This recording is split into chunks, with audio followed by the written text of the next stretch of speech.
Story time audio ബുക്സിലേക്ക് എല്ലാവർക്കും സ്വാഗതം. CV Nirmala എഴുതിയ മറുതീരം തേടി. നയോമിയെ ലൊക്കേഷനിലേക്ക് കൂട്ടിക്കൊണ്ടു പോകാനുള്ള കാർ കാക്കനാട് നിന്ന് പള്ളിക്കര ഭാഗത്തേക്കുള്ള റോഡിലൂടെ പോകുമ്പോൾ നവോദയ ജംഗ്ഷനിൽ വെച്ച് ഇടതുവശത്തു കൂടി ഓവർടേക്ക് ചെയ്തു വന്ന ഒരു ബൈക്കുമായി ഉരസി. ബൈക്കിലുള്ളവർ മുന്നോട്ട് കയറി കാറിനു മുന്നിൽ വിലങ്ങി.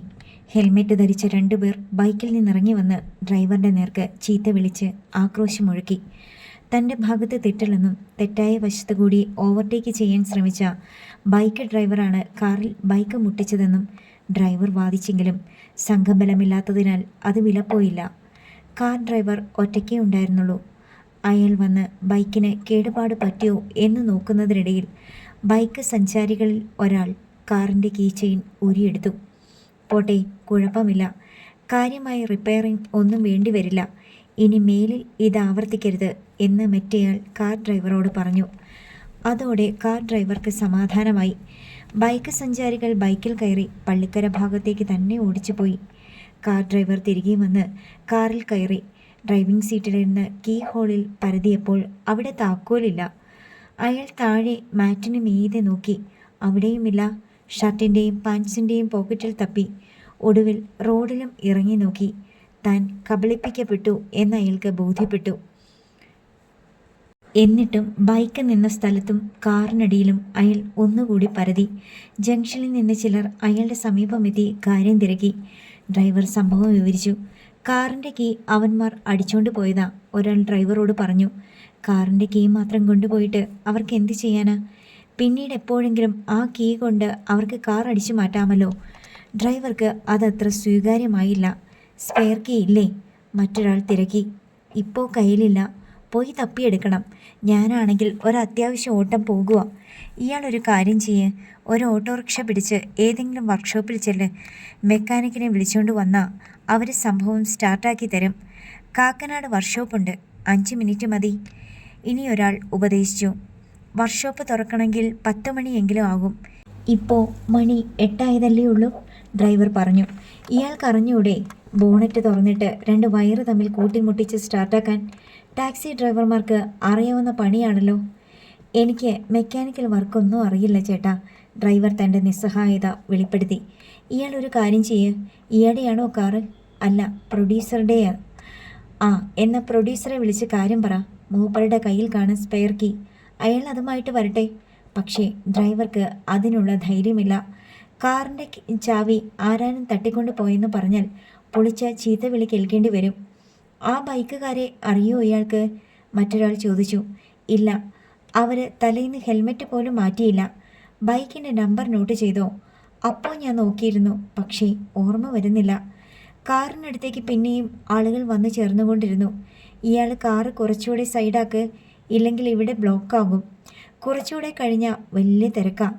സ്കൂൾ ബസ്സും വാനും ലൈൻ ബസ്സും എല്ലാം വരാൻ പോകുന്നതേ ഉള്ളൂ. ഡ്രൈവർ കാറിൽ കയറിയിരുന്നു. മറ്റുള്ളവർ കാർ പതിയെ തള്ളിക്കൊടുത്തു. ഡ്രൈവർ വളയം തിരിച്ച് കാർ റോഡിൻ്റെ മാർജിനിലേക്ക് മാറ്റി നിർത്തി. ഇതിനിടയിൽ സ്കൂട്ടറിൽ വന്ന ഒരു ഓട്ടോ മെക്കാനിക് വിവരം തിരക്കി. സംഭവം അറിഞ്ഞപ്പോൾ അയാൾ പറഞ്ഞു, കാർ ഞാൻ സ്റ്റാർട്ട് ചെയ്തു തരാം. നിങ്ങളുടെ കാർ തന്നെയാണല്ലോ അല്ലേ? അത് കാർ ഡ്രൈവർ കൊണ്ടുവന്ന കാറാണെന്ന് മറ്റുള്ളവർ സാക്ഷ്യപ്പെടുത്തിയതോടെ മെക്കാനിക്കിന് ധൈര്യമായി. മെക്കാനിക്ക് ബോണറ്റ് തുറന്നു വെച്ചും ഡാഷ്ബോർഡിന് കീഴിലെ വയറുകൾ വലിച്ചിളക്കിയും എന്തൊക്കെയോ ചെയ്തു. ഗിയർ ന്യൂട്രലിലോട്ട് ഇട, അയാൾ പറഞ്ഞു. ഡ്രൈവർ അങ്ങനെ ചെയ്തു. മെക്കാനിക്ക് വയറുകൾ തമ്മിൽ ബന്ധിപ്പിച്ചതും കാർ സ്റ്റാർട്ടായി. ഡ്രൈവറേക്കാൾ അവിടെ കൂടിയവർക്കായിരുന്നു ആശ്വാസം. ഇത്രയുള്ളൂ, പക്ഷേ അറിയാവുന്നവർ വേണ്ടേ? ആരോ കമൻറ്റ് പറഞ്ഞു. മറ്റുള്ളവർ മെക്കാനിക്കിനെ അഭിനന്ദിച്ചു. ചേട്ടൻ വന്നില്ലായിരുന്നെങ്കിൽ ഇയാൾ കുഴഞ്ഞു പോയേനെ. ഡ്രൈവർ മെക്കാനിക്കിനോട് നന്ദി പറഞ്ഞു. ഓ, ഇതൊക്കെ എന്ത് കാര്യം? അയാൾ തൻ്റെ സ്കൂട്ടർ സ്റ്റാർട്ടാക്കി ഓടിച്ചുപോയി. ഇയാളുടെ ഭാഗ്യം. ഇനി വേഗം സ്ഥലം വിടാൻ നോക്ക്, ഒരാൾ ഡ്രൈവറോട് പറഞ്ഞു. അയാൾ എല്ലാവർക്കും നന്ദി പറഞ്ഞ് കാറിൽ കയറി. കാർ നീങ്ങി തുടങ്ങിയപ്പോൾ മൊബൈൽ ഫോൺ പോക്കറ്റിൽ കിടന്ന് ഇരമ്പി. അയാൾ കോൾ എടുത്തു നോക്കി. പ്രൊഡ്യൂസറാണ്. പ്രദീപേ, നീ എവിടെയാ? കാക്കനാട്. നീ ഇതുവരെ എത്തിയില്ലേ? സാറേ, ഞാൻ അങ്ങോട്ട് പോയിക്കൊണ്ടിരിക്കുന്നെന്നോ? എടാ, നീ ഇതുവരെ നയോമിയെ പിക്ക് ചെയ്തില്ലേ? സാറേ, കാർ വഴിയിൽ ബ്രേക്ക് ഡൗൺ ആയി. ഞാനൊരു മെക്കാനിക്കിനെ വിളിച്ച് അത് ശരിയാക്കിക്കൊണ്ട് പോകുക. കാർ ബ്രേക്ക് ഡൗൺ ആയ അപ്പം തന്നെ വിളിക്കേണ്ടടോ കഴുതേ. നിന്റെ കയ്യിൽ ഫോണില്ലായിരുന്നോ? സാറേ, ഞാൻ ഇപ്പം തന്നെ പോയി എടുത്തോണ്ട് വരാം. അവളെ വിളിച്ചിട്ടും എടുക്കുന്നില്ലല്ലോ. എന്തൊരു കഷ്ടമാണെന്ന് നോക്കിക്കേ. ഇവിടെ വെയിറ്റിംഗ് തുടങ്ങിയിട്ട് മണിക്കൂർ ഒന്ന് കഴിഞ്ഞു. ആ പിറുപിറുക്കലിനിടയിൽ കോൾ കട്ടായി. ഡ്രൈവർ ഒരു ദീർഘനിശ്വാസം മുതിർത്തു. ഇതിൻ്റെ ഇരട്ടിയാണ് അയാൾ പ്രതീക്ഷിച്ചത്. ആക്സിലറേറ്ററിൽ കാലമർത്തി അയാൾ കാറിന് വേഗത കൂട്ടി. ജനാലചതുരത്തിലൂടെ മാത്രം കാണാവുന്ന ലോകത്തേക്ക് നോക്കിക്കൊണ്ട് കിടക്കുകയായിരുന്നു അനിൽ ബാബു. പുറം ലോകവും അനിൽ ബാബുവുമായ ദൃശ്യബന്ധം അത്രയേ ഉണ്ടായിരുന്നുള്ളൂ.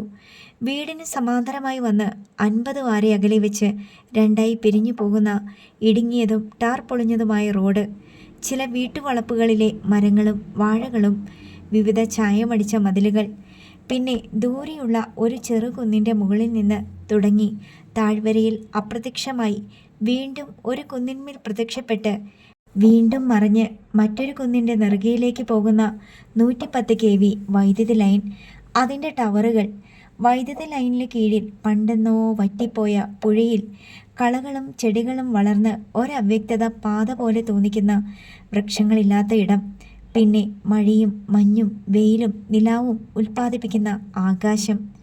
ജനാലചതുരത്തിലൂടെ അനിൽ ബാബുവിൻ്റെ കാഴ്ചയിലേക്ക് ഒരു കാർ കടന്നു വന്നു. അത് വീടിന് മുൻപിലെത്തി നിന്നു. കാറിൽ നിന്ന് 2-3 തവണ ഹോൺ മുഴങ്ങി. ഡ്രൈവർ പുറത്തേക്കിറങ്ങി. സിറ്റൗട്ടിലുണ്ടായിരുന്ന കൃഷ്ണമ്മ ഇറങ്ങി ഗേറ്റിലേക്ക് ചെന്നു. അവർക്ക് ഡ്രൈവറെ പരിചയമുണ്ടായിരുന്നു. എന്താ പ്രദീപേ, ഞങ്ങളെ കൊണ്ടുപോകാൻ വന്നതാണോ? അതെ, ഞാനല്പം വൈകി. ഇങ്ങോട്ട് പോണ വഴിക്ക് ഒരു പ്രശ്നമുണ്ടായി. എന്ത് പ്രശ്നം? ഡ്രൈവർ ബൈക്കുകാർ മുഖാന്തരം ഉണ്ടായ ബുദ്ധിമുട്ടിനെ പറ്റി പറഞ്ഞു. അയ്യോടാ, ഇത് ഭയങ്കര ചെയ്ത്തായി പോയല്ലോ. എവിടുത്തുകാരാ? അവരുടെ ബൈക്കിൻ്റെ നമ്പർ കുറിച്ചെടുക്കാൻ മേലായിരുന്നോ? അതൊന്നും അപ്പോഴോർത്തില്ല. ഇനി പറഞ്ഞിട്ടെന്താ കാര്യം? മാഡത്തെ വിളിച്ചിട്ട് ഫോൺ എടുക്കുന്നില്ല എന്നും പറഞ്ഞു. എന്നെയോ? ആരെ വിളിച്ചു? കൃഷ്ണമ്മ തിരക്കി. ചേച്ചിയല്ലെന്ന്, നയോമി മാഡത്തെ. പ്രൊഡ്യൂസറാ പറഞ്ഞത് ഫോൺ എടുക്കുന്നില്ലെന്ന്. അവൾ അവിടെ എത്തിയില്ലേ? എത്തേണ്ട സമയം കഴിഞ്ഞല്ലോ. പ്രദീപ് കണ്ണുമിഴിച്ചു. ആരെത്തിയില്ലെന്ന്? നയോമി മാഡമോ? അല്ലാതെ പിന്നെ വേറെ ആരാ? നയോമി മാഡത്തെ കൊണ്ടുപോകാനല്ലേ ഞാൻ വന്നിരിക്കുന്നേ. ഇപ്പോൾ അന്തം വിട്ടു നിന്നത് കൃഷ്ണമ്മയാണ്. ഹാ, എനിക്കിതാ മനസ്സിലാകാത്തെ. ഒരാളെ എങ്ങനെയാ 2 പ്രാവശ്യം വന്ന് കൊണ്ടുപോകുന്നേ? എനിക്ക് മനസ്സിലായില്ല ചേച്ചി. നയോമിയെ ഒരു വണ്ടി വന്ന് കൊണ്ടുപോയല്ലോ. വേറെ ഏത് വണ്ടി?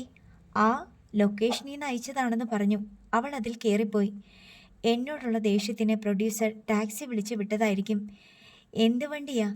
കാറല്ല, ജീപ്പ് പോലത്തെ ഒരു വണ്ടിയാ. ഛേ, ഞാൻ വെറുതെ ഇവിടം വരെ വന്നല്ലോ. വേറെ വണ്ടി വിടുന്ന കാര്യം എന്നോടൊന്ന് പറഞ്ഞു പോലുമില്ല. കഷ്ടം. ഞാൻ ഓർത്തു നീ ഞങ്ങളെ കൂട്ടിക്കൊണ്ടു പോകാൻ വന്നതാണെന്ന്. നിങ്ങൾ സ്വന്തം കാറിലല്ലേ വരാറ്? ആ, അതല്ലേ ഞാൻ ഇറങ്ങി വന്ന് ചോദിച്ചത്. എന്നാ ഞാൻ പോയിക്കോട്ടെ ചേച്ചി. എനിക്കിനി കാറിൻ്റെ ചാവി സംഘടിപ്പിക്കണം. സ്പെയർ കീ തപ്പിയെടുത്തിട്ട് അതിൻ്റെ ഒരു ഡ്യൂപ്ലിക്കേറ്റ് ശരിയാക്കിക്കണം. എന്നാ നീ പോ, ഞങ്ങൾ പുറകെ വന്നേക്കാം. ഡ്രൈവർ പ്രദീപ് ഉടൻ കാറിൽ കയറി. കാർ അവിടെയിട്ട് തിരിച്ചു. കൃഷ്ണമ്മ തിരികെ പോന്നു. അനിൽ ബാബു ജനാലയിൽ കൂടി ഇതെല്ലാം കാണുകയും കേൾക്കുകയും ചെയ്തു. എവിടെയോ എന്തോ ഒരു പന്തികേടുണ്ടെന്ന് അയാൾക്ക് തോന്നി. അനിൽ ബാബു സൗദാമിനി അമ്മയെ റൂമിലേക്ക് വിളിച്ചു വരുത്തി. സിനിമയുടെ ലൊക്കേഷനിൽ നിന്ന് ഇപ്പം ഒരു കാറ് വന്നിട്ട് പോയി. നയോമിയെ വിളിക്കാൻ വന്നതാ. ഞാൻ കണ്ടായിരുന്നു. നയോമി രാവിലെ 7 മണിക്ക് ഇവിടുന്ന് പോയതല്ലേ. ഇപ്പം മണി 9 ഇപ്പോഴും അവൾ അവിടെ ചെല്ലാത്തത് കൊണ്ടല്ലേ കാർ വിട്ടത്. ആ കാറിന് വഴിയിൽ വെച്ച് എന്ത് കേടുപറ്റിയെന്ന്. പകരം വേറെ കാർ വന്ന് അവളെ കൊണ്ടുപോയ വിവരം ഇപ്പോൾ വന്ന ഡ്രൈവർക്ക് അറിയില്ല. പകരം വേറെ കാറ് വരണമെങ്കിൽ ഇയാൾ വിളിച്ചറിയിക്കണ്ടേ? ഇപ്പം വന്ന ഡ്രൈവർ വിവരം വിളിച്ചറിയിച്ചിട്ട് അരമണിക്കൂറേ ആയിട്ടുള്ളൂ എന്നാ ഇയാളുടെ സംസാരം കേട്ടിട്ട് എനിക്ക് തോന്നിയത്. നയോമി പോയിട്ട് മണിക്കൂർ 2 അതെങ്ങനെ? സൗദാമിനി അമ്മയുടെ മുഖത്ത് പരിഭ്രമം പടർന്നു. അല്ല, ലൊക്കേഷനിൽ നിന്ന് കാർ വിടാതെ അവൾ കയറിപ്പോവില്ലല്ലോ. അത് ശരിയാ. പക്ഷേ വേറെ വല്ല ലൊക്കേഷനിൽ നിന്നോ മറ്റോ ആണോ? സീരിയലിൻ്റെ കഴിഞ്ഞ ദിവസം ഒരു പ്രൊഡ്യൂസർ വന്ന് വഴക്കുണ്ടാക്കിയിട്ട് പോയതല്ലേ. ഞാൻ കൃഷ്ണമ്മ ചേച്ചിയോട് ചോദിക്കാം. സൗദാമിനിയമ്മ മുറി വിട്ടുപോയി. അനിൽ ബാബു ഒരു കുരുക്കിലകപ്പെട്ട പോലെ ആലോചിച്ച് തല പുകച്ചുകൊണ്ട് കിടന്നു. ഡ്രൈവർ പ്രദീപ് കാക്കനാട് പള്ളിക്കര റോഡിലൂടെ തിരിച്ച് നവോദയ ജംഗ്ഷനിൽ എത്തിയപ്പോഴേക്കും മൊബൈൽ ഫോൺ ശബ്ദിച്ചു. അയാൾ പോക്കറ്റിൽ നിന്ന് ഫോൺ എടുത്തു നോക്കി. പ്രൊഡ്യൂസർ വിളിക്കുന്നു. അയാൾ അറ്റൻഡ് ചെയ്തു. ഹലോ, എവിടെ എത്തി? തിരിച്ചു വന്നുകൊണ്ടിരിക്കുക. എവിടെ എത്തിയെന്നല്ലേടാ ചോദിച്ചേ? നവോദയ ജംഗ്ഷൻ. നവോദയ ജംഗ്ഷനിൽ എത്തിയതേ ഉള്ളൂ. ഇനി എത്ര നേരം പിടിക്കും? പ്രൊഡ്യൂസർ മറ്റാരോടോ സംസാരിക്കുകയാണ്. നമുക്കിനി വെയിറ്റ് ചെയ്യണ്ട, ബ്രേക്ക്ഫാസ്റ്റ് കഴിക്കാം, അത് കഴിഞ്ഞ് ഷോട്ട് എടുക്കാം. അത്രയും കേട്ടപ്പോഴേക്കും കോൾ കട്ടായി. പ്രദീപ് സൈഡ് ഒതുക്കി കാർ നിർത്തി. അയാൾക്ക് സംശയമായി. ഇനി വെയിറ്റ് ചെയ്യേണ്ടത്രേ, ബ്രേക്ക്ഫാസ്റ്റ് കഴിച്ചിട്ട് ഷോട്ട് എടുക്കാമെന്ന്. അപ്പോൾ ഇതുവരെ ആരെയാണ് വെയിറ്റ് ചെയ്തത്? ഷോട്ട് എടുക്കാൻ തന്നെ വെയിറ്റ് ചെയ്യേണ്ട കാര്യമില്ലല്ലോ. വീണ്ടും പ്രൊഡ്യൂസറുടെ കോൾ. നീ എന്താ കോള് കട്ട് ചെയ്തത്? സാറേ, ഞാൻ കട്ട് ചെയ്തതല്ല, കട്ടായി പോയതാ. കട്ടായി പോയെങ്കിൽ നീ പിന്നെന്താ വിളിക്കാത്തേ? ഞാൻ ഓർത്തു സാറ് കട്ട് ചെയ്തതാണെന്ന്. അവളുടെ ഫോൺ എന്താ ഓഫ് ചെയ്തു വെച്ചിരിക്കുന്നേ? ആരാ സാറേ? നയോമി. നീ അവളുടെ കയ്യിലോട്ട് ഫോൺ കൊടുക്ക്. പ്രദീപ് ഞെട്ടിപ്പോയി. ഹലോ. പ്രൊഡ്യൂസറുടെ ശബ്ദം. ഹലോ. പ്രദീപിനെ ശബ്ദം പുറത്തേക്ക് വരുന്നില്ല. Hello Naomi.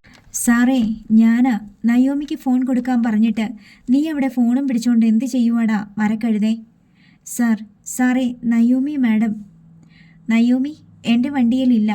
പ്രദീപ് ഞരങ്ങി. ഇല്ലെന്നോ? നിനക്കെന്താ വട്ടായോ? നീ എന്താടാ പറയുന്നേ? സാറേ, നയോമി മാഡം ഈ കാറിൽ കയറിയിട്ടില്ല. പിന്നെ ആരുടെ കാറിൽ കയറി? അതെനിക്കറിയില്ല സാറേ. എടാ പൊട്ടാ, ഞാൻ നിന്നെ എന്തിനാ കാറുമായിട്ട് വിട്ടത്? നയോമിയെ കൂട്ടിക്കൊണ്ട് വരാനല്ലേ? അതെ. എന്നിട്ട് നീ അവളുടെ വീട്ടിൽ പോയില്ലേ? പോയി. അവളെ കണ്ടില്ലേ? ഇല്ല. അതെന്താ? നയോമി മാഡം അവിടെ ഇല്ലായിരുന്നു. ലൊക്കേഷനിൽ നിന്ന് വേറെ കാറ് വന്ന് കൊണ്ടുപോയിന്ന് പറഞ്ഞു. വേറെ കാറ് വന്ന് കൊണ്ടുപോയെന്നോ? വേറെ ഏത് കാറ്? അറിയില്ല സാറേ. ഞാനോർത്തു ഞാൻ ചെല്ലാൻ വൈകിയ ദേഷ്യത്തിന് സാർ അയച്ചതാണെന്ന്. നീ അവിടെയുള്ളവരോട് ചോദിച്ചില്ലേ വേറെ ഏത് കാറാണെന്ന്? ഞാൻ ഓർത്തു സാർ അയച്ച കാറായിരിക്കുന്നത്. ഫോൺ വെച്ചിട്ട് പോടാ. ഒറ്റ അലർച്ച. പ്രദീപ് പിന്നെയും ഞെട്ടി. പിന്നെയും അത് തന്നെ പറഞ്ഞുകൊണ്ടിരിക്കുന്നു. സാർ, ഞാൻ എന്താ ചെയ്യണ്ടേ? മാർട്ടിൻ, നയോമി കാറിലില്ലെന്ന്, വേറെ കാറിൽ കയറിപ്പോയെന്ന്. അതെന്ത് ചുറ്റിക്കളിയാ? പ്രൊഡ്യൂസർ ക്യാമറാമാനോട് പറയുകയാണെന്ന് പ്രദീപിന് മനസ്സിലായി. വേറെ വല്ലവരും വന്ന് അഭിനയിക്കാൻ വിളിച്ചുകൊണ്ട് പോയോ? മാർട്ടിൻ ചോദിക്കുന്നു. ഇവിടെ ഡേറ്റ് തന്നിട്ട് അവൾ അങ്ങനത്തെ പണി കാണിക്കുമോ? ഏതെങ്കിലും ആഡ് ഏജൻസി വന്ന് വലിയ റെമ്യൂണറേഷൻ കൊടുക്കാമെന്ന് മോഹിപ്പിച്ച് വിളിച്ചുകൊണ്ട് പോയതാണോ? അവൾ പൈസ കിട്ടുന്നിടത്ത് മൂക്കും കുത്തി വീഴുന്നവളല്ലേ? വെറുതെ അല്ല അവൾ ഫോൺ സ്വിച്ച് ഓഫ് ആക്കി വെച്ചിരിക്കുന്നേ. അത് തന്നെ സംഗതി. പ്രൊഡ്യൂസർ പെട്ടെന്ന് തീരുമാനത്തിലെത്തി. ഹലോ പ്രദീപേ, ഞാൻ ലൈനിലുണ്ട് സാറേ. നീ തിരിച്ച് അവളുടെ വീട്ടിലോട്ട് പോ. അവിടെ ചെന്ന് അവൾ എവിടെയാണെന്ന് അന്വേഷിക്കുക. എവിടെയാണെങ്കിലും ശരി, നീ പോയി എടുത്തോണ്ട് വാ. ബാക്കി കാര്യം ഞാൻ നോക്കിക്കോളാം. വിട്ടോ വേഗം. ആ, എന്നോടാ കളി. കോൾ കട്ടായി. ഡ്രൈവർ പ്രദീപ് ഫോൺ പോക്കറ്റിലിട്ടിട്ട് ഒന്ന് ആലോചിച്ചു നോക്കി. ഇത് കുഴഞ്ഞു മറിയുന്ന കേസാണെന്ന് അയാളുടെ ഉള്ളിലിരുന്ന് ആരോ ഭീഷണിപ്പെടുത്തി. ബൈക്കുകാരുമായുണ്ടായ തർക്കവും കാറിൻ്റെ കീ നഷ്ടപ്പെടലുമായി ഇതിന് ബന്ധമുണ്ടെന്ന് അയാൾക്ക് തോന്നി. കാർ ജംഗ്ഷനിലിട്ട് തിരിച്ച് അയാൾ വീണ്ടും അനിൽ ബാബുവിൻ്റെ വീട്ടിലേക്ക് പോയി. നയോമി എങ്ങോട്ടാണ് പോയത്, ഏത് കാറിലാണ് പോയത് എന്നൊക്കെ സൗദാമിനിയമ്മ വന്ന് ചോദിച്ചത് കൃഷ്ണമ്മയ്ക്ക് ഒട്ടും ഇഷ്ടപ്പെട്ടില്ല. അവളുടെ കാര്യങ്ങളൊന്നും നിങ്ങൾ തിരക്കണ്ട. അവൾ എവിടെയെങ്കിലും പോവുകയോ വരുമോ എന്താന്ന് വെച്ചാൽ ചെയ്തോട്ടെ. നിങ്ങൾക്ക് ചെലവിന് തരുന്നില്ലേ? അതുപോരെ. എൻ്റെ ചേച്ചി, അവൾക്ക് എന്തെങ്കിലും കുഴപ്പം പറ്റിയോന്നറിയാനാ ചോദിക്കുന്നേ. നിങ്ങൾ വരുത്തി വെച്ച കുഴപ്പമൊക്കെ അവൾക്ക് പറ്റിയിട്ടുള്ളൂ. എത്രയും നാളും അവളുടെ കാര്യം തിരക്കാൻ നിങ്ങളെ ആരെയും കണ്ടില്ലല്ലോ. ഇപ്പോൾ കുഴപ്പമുണ്ടോയെന്ന് അന്വേഷിക്കാൻ വന്നിരിക്കുന്നു. നിങ്ങളോട് നല്ലത് പറഞ്ഞാലും നിങ്ങൾക്കത് ദോഷമായിട്ടേ തോന്നൂ. അതെൻ്റെ കുഴപ്പമല്ല, നിങ്ങളുടെ മനസ്സിൻ്റെയാണ്. എന്തായാലും കൊച്ചുമോൾ ലൊക്കേഷനിൽ ചെന്നോ ഇല്ലയോ എന്ന് അന്വേഷിക്കുന്നത് നന്നായിരിക്കും. സൗദാമിനിയമ്മ സുല്ലിട്ട് പിൻവാങ്ങി. നിഷേധിച്ച് പറഞ്ഞെങ്കിലും മനസ്സിലൊരു സംശയത്തിൻ്റെ കരട് വീണതായി തോന്നിയ കൃഷ്ണമ്മ ഫോൺ എടുത്ത് നയോമിയുടെ നമ്പറിലേക്ക് വിളിച്ചു നോക്കി. ഫോൺ സ്വിച്ച് ഓഫ് ചെയ്തുവെന്നാണ് മൊബൈൽ സേവനദാതാക്കളുടെ ഉത്തരം. ഉദയ, നയോമി എന്താ ഫോൺ ഓഫ് ചെയ്ത് വെച്ചേക്കുന്നേ? ലൊക്കേഷനിൽ ഷൂട്ട് നടക്കുമ്പോൾ ഓഫ് ചെയ്ത് വെക്കണമായിരിക്കും. ചില ഡയറക്ടർമാർ അങ്ങനെയാ, ഫോൺ ഓഫാക്കി വെപ്പിക്കും. ഗേറ്റിൽ കാറിൻ്റെ ഹോൺ ശബ്ദം കേട്ട കൃഷ്ണമ്മ ജനാലയിൽ കൂടി നോക്കി. കുറച്ചു മുമ്പേ വന്നിട്ട് പോയ കാർ വീണ്ടും തിരിച്ചെത്തിയിരിക്കുന്നു. ഇപ്പോൾ കൃഷ്ണമ്മയ്ക്ക് ഒരു ദുസൂചന തോന്നി. അവർ വേഗം മുറ്റത്തേക്ക് ഇറങ്ങിച്ചെന്നു. പ്രദീപ് കാറിൽ നിന്ന് ഇറങ്ങി വരുന്നുണ്ടായിരുന്നു. എൻ്റെ ചേച്ചി, എന്ത് പണിയാ കാണിച്ചേ? പ്രൊഡ്യൂസറുടെ വായിന്ന് എനിക്ക് കേൾക്കാൻ ചീത്തയൊന്നും ബാക്കിയില്ല. എന്താ പ്രദീപേ? ഹാ, നയോമി മാഡം ലൊക്കേഷനിൽ ചെന്നിട്ടില്ലെന്നേ. പ്രൊഡ്യൂസർ എന്നെ ഊടുപാട് തെറി. ഞാനിപ്പോൾ എവിടെ ചെന്ന് നയോമി മാഡത്തെ ഉണ്ടാക്കും? നിങ്ങൾ ദൈവത്തെ ഓർത്ത് ഉള്ള സത്യം പറ. എവിടെയാ പോയത്? ഏത് കാറിലാ പോയത്? ആരുടെ കൂടെയാ പോയത്? പ്രൊഡ്യൂസർ കലിപ്പിലാണേ, പറഞ്ഞില്ലെന്ന് വേണ്ട. പ്രദീപേ, അങ്ങോട്ട് തന്നെയാണ് അവൾ പോകുന്നത്. എന്താ സംശയം? അവിടെ ചെന്നില്ലെന്ന് ആര് പറഞ്ഞു? നീ അവിടെ തിരിച്ചു ചെന്ന് നോക്കിയോ? ഇല്ലല്ലോ. പ്രൊഡ്യൂസർ ഇപ്പം എന്നെ വിളിച്ചു പറഞ്ഞതാണ്. അതെങ്ങനെയാ അവൾ അവിടെ വരാതിരിക്കുന്നേ? ലൊക്കേഷനിൽ നിന്ന് വന്ന കാറിലല്ലേ അവൾ കയറിപ്പോയത്? കൃഷ്ണമ്മ തർക്കിച്ചു. ഏത് ലൊക്കേഷനിൽ നിന്ന് വന്നു?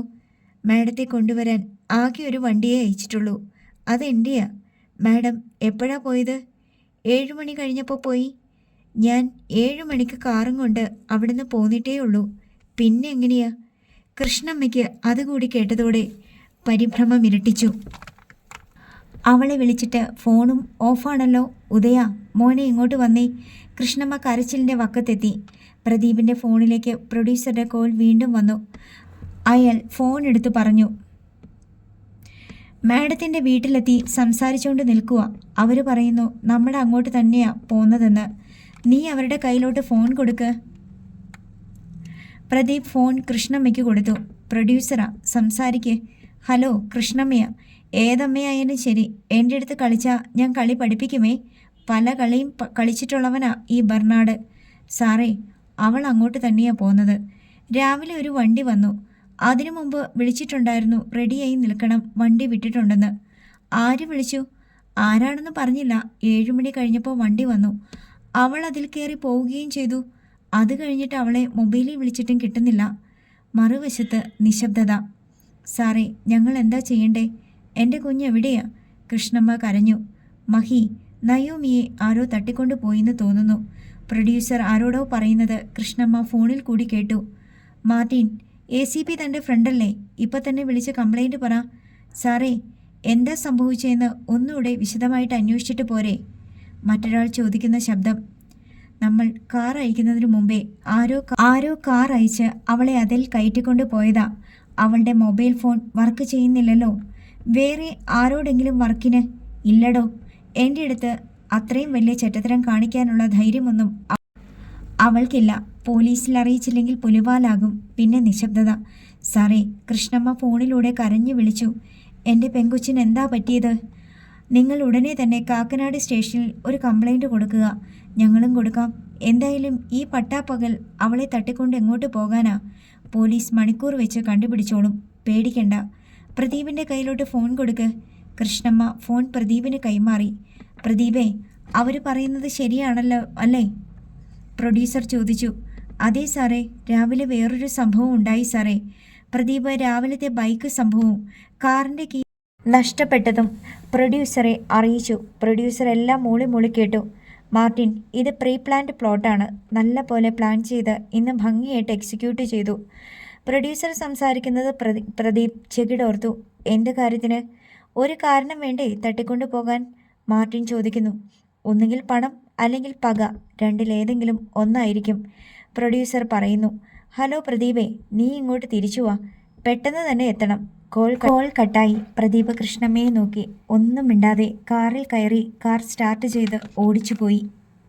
കൃഷ്ണമ്മയും ഉദയഭാനുവും കൂടി തിടുക്കപ്പെട്ട് അകത്തേക്ക് കയറി വന്നപ്പോൾ സൗദാമിനിയമ്മ ആശങ്കയോടെ തിരക്കി. എന്താ പ്രശ്നം? ആ കാർ പിന്നെ വന്നത് എന്തിനാ? കൃഷ്ണമ്മ ഒന്നും മിണ്ടാതെ മുറിയിലേക്ക് കയറി. സൗദാമിനിയമ്മ ഉദയഭാനുവിനോട് ചോദിച്ചു. എന്തെങ്കിലും കുഴപ്പമുണ്ടെങ്കിൽ തുറന്നു പറ. നയോമി ലൊക്കേഷനിൽ എത്തിയില്ലേ? ഇല്ല, ഉദയഭാനു പറഞ്ഞു. രാവിലെ 7 മണിക്ക് ഇവിടുന്ന് കാറിൽ കയറി പോയവൾ ഇതുവരെ എത്തിയില്ലെന്നോ? സൗദാമിനിയമ്മ അന്താളിച്ചു. എനിക്ക് അറിഞ്ഞുകൂടാ. ഉദയഭാനു അകത്തേക്ക് പോയി. അല്പസമയത്തിനുള്ളിൽ കൃഷ്ണമ്മയും ഉദയഭാനുവും ഡ്രസ് മാറി മുറി വിട്ടിറങ്ങി. അപ്പോഴും സൗദാമിനിയമ്മ ചോദിച്ചു. നിങ്ങൾ നയോമിയെ തിരക്കി പോവുകയാണോ? അല്ലെന്നും ആണെന്നും പറയാതെ രണ്ടുപേരും ചെന്ന് കാറിൽ കയറി. ഉദയഭാനു കാർ സ്റ്റാർട്ട് ചെയ്ത് ഓടിച്ചുപോയി. സൗദാമിനിയമ്മ മുറിയിൽ ചെന്ന് അനിൽ ബാബുവിനോട് ആശങ്ക പങ്കുവച്ചു. രാവിലെ പോയതല്ലേ നയോമി? ഇതുവരെ ചെന്നിട്ടില്ലെന്നാ പറയുന്നേ. ഞാൻ ആ മഹേന്ദ്രൻ സാറിൻ്റെ ഫോണിൽ വിളിച്ചു നോക്കാം. ആരുടെ കയ്യിലാ ഫോൺ? ജഗൻ്റെ കയ്യിലാ. ഇപ്പം കൊണ്ടുവരാം. സൗദാമിനി അമ്മ ജഗജിത്തിൻ്റെ കയ്യിൽ നിന്ന് ഫോൺ വാങ്ങിക്കൊണ്ടു വന്ന് കൊടുത്തു.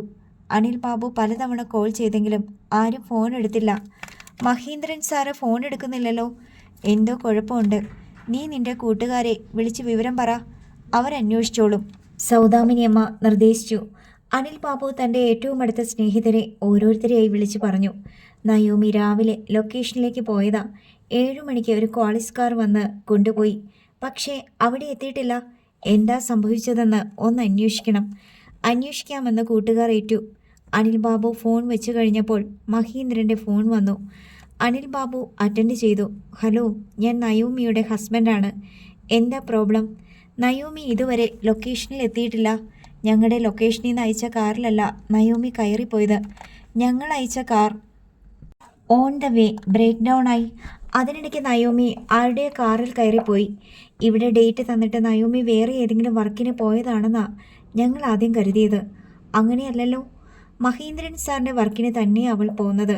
പക്ഷേ ഞങ്ങൾ അയച്ച കാറിലല്ലല്ലോ കയറിയത്. നയോമിയെ വിളിച്ചിട്ട് ഫോൺ സ്വിച്ച് ഓഫ്. പോലീസിൽ കംപ്ലൈൻറ്റ് ചെയ്യട്ടെ? തീർച്ചയായിട്ടും അങ്ങനെ തന്നെ വേണം. വേറെ ഏതെങ്കിലും വർക്ക് കമ്മിറ്റ് ചെയ്തിട്ടുണ്ടോ ഇല്ലയോ, അങ്ങോട്ടാണോ പോയിരിക്കുന്നത് എന്ന് തീർച്ചയാക്കിയിട്ട് പോരെ? അങ്ങനെയാണെങ്കിൽ അവൾ മുത്തശ്ശിയോടും അവളുടെ അങ്കിളിനോടും പറഞ്ഞിട്ടേ പോകൂ. അവർക്ക് പോലും അറിയില്ല. അവർ വിളിച്ചിട്ടും ഫോണിൽ കിട്ടുന്നില്ല. അവരിപ്പോൾ അന്വേഷിച്ച് പോയിരിക്കുക. ശരി, നിങ്ങളും അവിടുത്തെ പോലീസ് സ്റ്റേഷനിൽ കംപ്ലൈൻറ്റ് കൊടുത്തോളൂ. ശരി എന്ന് പറഞ്ഞ് അനിൽ ബാബു ഫോൺ വെച്ചു. അയാൾ പരിഭ്രാന്തയായി നിൽക്കുന്ന അമ്മയെ നോക്കി. അപ്പോഴേക്കും സുധീഷ് ശങ്കറിൻ്റെ കോൾ വന്നു. അനിൽ ബാബു അറ്റൻഡ് ചെയ്തു. ഒറ്റ ശ്വാസത്തിൽ സുധീഷ് പറഞ്ഞു, മഹിസാറിൻ്റെ ലൊക്കേഷനിൽ നയോമി ചെന്നിട്ടില്ല എന്നത് സത്യമാ. ഞങ്ങൾ മൊത്തത്തിലൊന്ന് തിരക്കി. അവളെ ആരോ തട്ടിക്കൊണ്ടുപോയി എന്നാണ് ഞങ്ങളുടെ നിഗമനം. അനിൽ ബാബു അത് കേട്ട് അമ്പരപ്പിലായി. ആര് തട്ടിക്കൊണ്ടുപോയി? എന്തിന്? അതിൻ്റെ പുറകിലൊരു ഗൂഢാലോചന നടന്നിട്ടുണ്ടെന്ന് തോന്നുന്നു. എന്തായാലും വിഷ്വൽ മീഡിയയിൽ പ്രവർത്തിക്കുന്നവർ തന്നെയായിരിക്കണം. പുറമേ നിന്ന് നയോമിക്ക് വേറെ ശത്രുക്കൾ വരാനില്ലല്ലോ. ഇവിടെ ആർക്കാ ശത്രുത? ആരെങ്കിലും ഉള്ളതായിട്ട് കേട്ടോ? ഞങ്ങൾ അന്വേഷിച്ചുകൊണ്ടിരിക്കുക. എന്തെങ്കിലും വിവരം കിട്ടിയ അപ്പം തന്നെ അറിയിക്കാം. ഓക്കെ. കോൾ കട്ടായി. അമ്മേ, അവളെ ആരോ തട്ടിക്കൊണ്ടു പോയതാ. അനിൽ ബാബുവിന് ആധിയായി. ഈശ്വര, എനിക്ക് അനങ്ങാൻ പോലും വയ്യാതായി പോയല്ലോ. അങ്ങനെ പട്ടാപ്പകൽ ഒരാളെ തട്ടിക്കൊണ്ടു പോകാൻ പറ്റുമോ? എത്രടം വരെ കൊണ്ടുപോകും? അങ്ങനെ എന്തൊക്കെ സംഭവിക്കുന്നു അമ്മേ? കാറിൽ വെച്ച് പീഡിപ്പിച്ചുകൊണ്ടിരിക്കുന്നത്, മൊബൈൽ പകർത്തുന്ന സംഭവങ്ങൾ പോലും നടക്കുന്നില്ലേ? അമ്മയൊരു കാര്യം ചെയ്യോ? ജഗനെയും കൂട്ടി പോലീസ് സ്റ്റേഷനിൽ പോയൊരു കംപ്ലൈൻറ്റ് കൊടുക്കുമോ? അനിൽ ബാബു വേവലാതി പൂണ്ടു. ആ തള്ളയും ഉദയഭാനുവും കൂടി അതിനു വേണ്ടിയായിരിക്കും പോയത്, സൗദാമിനി അമ്മ പറഞ്ഞു. അവർ പോലീസ് സ്റ്റേഷനിലൊന്നും പോവില്ലമ്മേ. അവർ പോയത് ലൊക്കേഷനിലോട്ടായിരിക്കും. അനിൽ ബാബു പറഞ്ഞതായിരുന്നു സത്യം. സൗദാമിനിയമ്മ അപ്പോൾ തന്നെ വേഷം മാറി ജഗജിത്തിനെയും കൂട്ടി കാക്കനാട് പോലീസ് സ്റ്റേഷൻ ചെന്നു. അവിടെങ്ങും ആരും ചെന്നിട്ടുമില്ല, പരാതിയും കൊടുത്തിട്ടില്ല എന്ന് സ്റ്റേഷൻ റൈറ്ററുമായി സംസാരിച്ചപ്പോൾ മനസ്സിലായി. സൗദാമിനിയമ്മ തനിക്കറിയാവുന്ന വിധം സംഭവം വിശദീകരിച്ച് പറഞ്ഞു. റൈറ്റർ ജനാർദ്ദനൻ തൻ്റെ തന്നെ ചെവിയിലെ രോമങ്ങളെ തെരിപ്പിടിച്ചുകൊണ്ട് ശ്രദ്ധയോടെ എല്ലാം കേട്ടു. എന്നിട്ട് മറ്റൊരു സഹപ്രവർത്തകനോട് പറഞ്ഞു, സോമരാജൻ സാറേ, ദാ വേറൊരു പീഡനക്കേസ് വരുന്നു. നടിയില്ലേ, സീരിയൽ നടി നയോമി, അതിനെ ആരോ തട്ടിക്കൊണ്ടുപോയിന്ന്.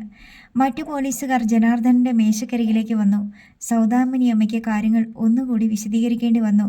തട്ടിക്കൊണ്ടു പോകൽ തന്നെയാ, സംശയം വേണ്ട. പീഡനമാണോ റാൻസം മണിയാണോ എന്ന് മാത്രം അന്വേഷിച്ചാൽ മതി, സോമരാജൻ പറഞ്ഞു. കംപ്ലൈൻറ്റ് തന്നിട്ട് പോയിക്കോളൂ. SI ഇപ്പോൾ ഇവിടെ ഇല്ല. വന്നാൽ ഉടനെ ആക്ഷൻ എടുക്കാം, ജനാർദ്ദനൻ സൗദാമിനി അമ്മയോട് പറഞ്ഞു. ഇപ്പം തന്നെ വൈകി, ഉടനെ അന്വേഷിക്കണേ സാറേ.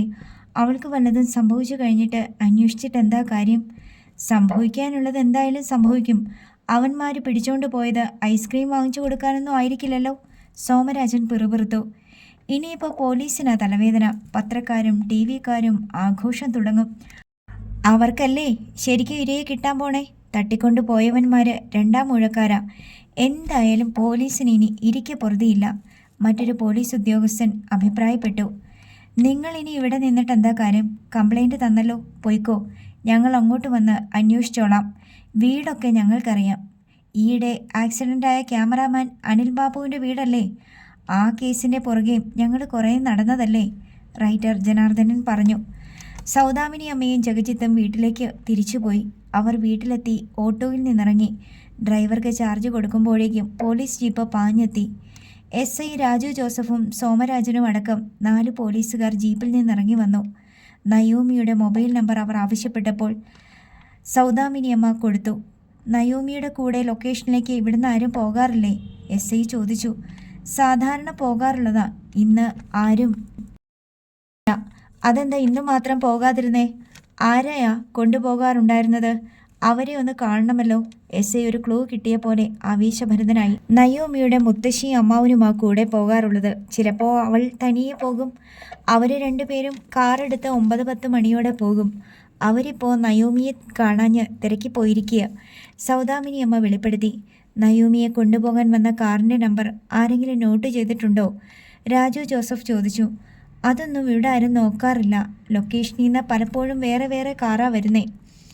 ഏത് കാറാണെന്ന് അറിയോ? ജീപ്പിൻ്റെ ഷേപ്പുള്ള ഒരു വണ്ടിയാ. ചേച്ചിക്ക് കാറുകൾ തമ്മിലുള്ള വ്യത്യാസമൊന്നും കണ്ടാൽ അറിയില്ലേ? മാരുതി കാറാണെന്നാ തോന്നുന്നേ. എൻ്റെ മകനോട് ചോദിച്ചറിയാമായിരിക്കും. രാജു ജോസഫും സംഘവും വീടിനുള്ളിൽ കയറി അനിൽ ബാബുവിനോട് ചോദിച്ചപ്പോൾ ഒരു കാര്യം പോലീസിന് ബോധ്യമായി. പഴയൊരു ക്വാളിസ് കാറിലാണ് നയോമിയെ കടത്തിക്കൊണ്ടു പോയത്. കാർ ഡ്രൈവറെ പരിചയമുണ്ടോ? SI ചോദിച്ചു. ഇല്ലെന്ന് അനിൽ ബാബു മറുപടി നൽകി. പരിചയമില്ലാത്ത ഡ്രൈവർ കാറുമായി വന്നാൽ നയോമി അതിൽ കയറി പോകുമോ? ലൊക്കേഷനിൽ നിന്ന് അയക്കുന്ന കാറല്ലേ സാർ, നമുക്ക് ഡ്രൈവറെയും പരിചയം കാണില്ല. കാറും മുമ്പ് കണ്ടിട്ടുണ്ടാവില്ല. പ്രൊഡക്ഷൻ കമ്പനികൾ തന്നെ പലതല്ലേ? അനിൽ ബാബു പറഞ്ഞു. ഒന്ന് വിളിച്ചു ചോദിച്ചൂടെ? നിങ്ങൾ അയച്ച കാറിൻ്റെ രജിസ്ട്രേഷൻ നമ്പർ ഇതാണോ? കാറിൻ്റെ ഡ്രൈവറുടെ പേരെന്താണ് എന്നൊക്കെ? ലൊക്കേഷനിൽ പ്രൊഡ്യൂസറും പ്രൊഡക്ഷൻ കൺട്രോളറും ഒക്കെ ഉള്ളതല്ലേ? പക്ഷേ ഇങ്ങനൊന്നും ആരും പ്രതീക്ഷിക്കുന്നില്ലല്ലോ സർ. അനിലിൻ്റെ ശബ്ദം താണു. നയോമിയുടെ റൂം ഏതാണ്? സൗദാമിനി അമ്മ മുറി കാട്ടിക്കൊടുത്തു. SI ആ മുറി ആകമാനം ഒന്ന് നോക്കി. പെട്ടെന്ന് തിരിച്ചിറങ്ങി. ടാൽക്കം പൗഡർ ഇല്ലേ ഇവിടെ? SI ചോദിച്ചു. സൗദാമിനി അമ്മ പെൺമക്കൾ ഉപയോഗിക്കുന്ന പൗഡർ ടിൻ കൊണ്ടുവന്ന് കൊടുത്തു. രാജു ജോസഫ് അത് വാങ്ങി മുറിയുടെ വാതിലിനപ്പുറത്തും വാതിൽക്കലും കുടഞ്ഞു. ഇനി ആരും ഈ മുറിയിൽ കയറരുത്. ചിലപ്പോൾ നയോമിയെ കണ്ടെത്താനുള്ള എന്തെങ്കിലും തെളിവ് ഈ മുറിയിൽ നിന്നായിരിക്കും കണ്ടുകിട്ടാൻ പോകുന്നത്. രാജു ജോസഫ് തന്നെ വാതിലടച്ചു. അയാൾ സഹപ്രവർത്തകരോടൊപ്പം റോഡിലേക്കിറങ്ങി. പരിസരം വീക്ഷിച്ചു. അയൽപ്പക്കത്തെ മതിലുകൾക്കരികിൽ ചില തലകൾ കാണാമായിരുന്നു. പോലീസ് ഇതിനകം മറ്റ് സ്റ്റേഷനുകളിലെല്ലാം അടിയന്തര സന്ദേശങ്ങൾ അയച്ചിട്ടുണ്ടായിരുന്നു. ഒരു മെറൂൺ കളർ ടയോട്ട കാളിസ് എവിടെ വെച്ച് കണ്ടാലും തടഞ്ഞു പരിശോധിക്കണമെന്നായിരുന്നു ആദ്യത്തെ സന്ദേശം. ഇതിനിടയിൽ അനിൽ ബാബുവിൻ്റെ സുഹൃത്തുക്കൾ ആലുവ റൂറൽ SPക്കും അസിസ്റ്റന്റ് കമ്മീഷണർക്കും ഫോണിലൂടെ വിളിച്ച് പരാതി നൽകി. നയോമി അഭിനയിക്കുന്ന സിനിമയുടെ പ്രൊഡ്യൂസറും സംവിധായകനും കൂടി സിറ്റി പോലീസ് കമ്മീഷണറെ കണ്ട് സംസാരിച്ചു. അതോടെ സംഭവം ചൂടുവാർത്തയായി. ജില്ലയിലെയും സമീപ ജില്ലയിലെയും പോലീസ് സ്റ്റേഷനുകളിലേക്ക് അടിയന്തര സന്ദേശങ്ങൾ പാഞ്ഞു. എറണാകുളം ജില്ലയിൽ നിന്ന് വിവിധ ജില്ലകളിലേക്കുള്ള റോഡുകളെല്ലാം പലയിടങ്ങളിൽ സീൽ ചെയ്ത് കടന്നു പോകുന്ന വാഹനങ്ങളെല്ലാം പരിശോധിക്കണമെന്ന് കർശന നിർദ്ദേശമുണ്ടായി. വാർത്താ ചാനലുകളിൽ ഫ്ലാഷ് ന്യൂസ് പ്രത്യക്ഷപ്പെട്ടു. പ്രശസ്ത സീരിയൽ സിനിമാ താരമായ നയോമിയെ അജ്ഞാതർ തട്ടിക്കൊണ്ടുപോയി. എല്ലാ ചാനലുകളിലും വാർത്ത സ്ക്രോൾ ചെയ്യപ്പെട്ടുകൊണ്ടിരുന്നു. പ്രധാന റോഡുകളിലെല്ലാം വാഹനങ്ങൾ തടഞ്ഞു നിർത്തിയുള്ള പരിശോധനകൾ മുറയ്ക്ക് നടന്നു. ഉച്ചയോടുകൂടി വീണ്ടും പോലീസ് സംഘം അന്വേഷണത്തിനായി അനിൽ ബാബുവിൻ്റെ വീട്ടിലെത്തി. ഇതിനകം ഉദയഭാനുവും കൃഷ്ണമ്മയും തിരിച്ചെത്തിയിരുന്നു. കൃഷ്ണമ്മ കരഞ്ഞും വിലപിച്ചും മുറിക്കുള്ളിലിരുന്നു. അടുത്ത ഭാഗം നാളെ.